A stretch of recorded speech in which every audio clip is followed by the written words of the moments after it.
very early on in the proceedings, as part of the prosecution case, the prosecution showed films. And of course, I think one of the most dramatic days was the first screening of concentration camp footage. It's really very, very shocking.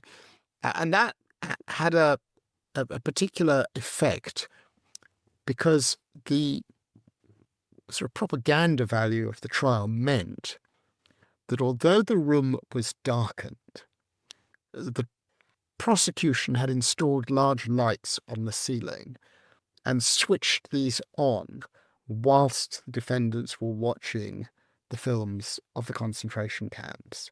And so you are able to see the defendants looking really rather shocked at vast mounds of corpses. I mean, terrible images that we're now familiar with. And that was all done in the first weeks. I mean, I spoke to a lady who was the daughter of the chief judge, Sir Geoffrey Lawrence. Her name is Robbie Dundas, and she features in my book East West Street. She went to Nuremberg early on in the trial.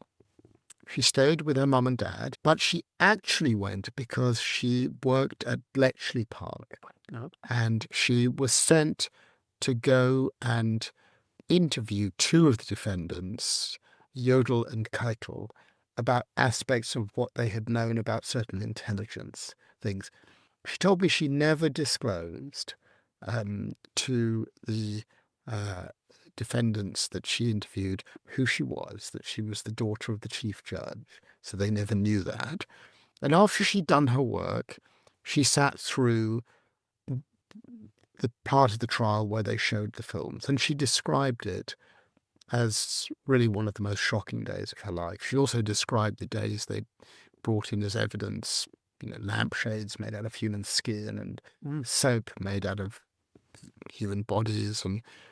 And she said to me, Philippe, I shouldn't say this, but ever since those terrible days, I've just hated those Germans.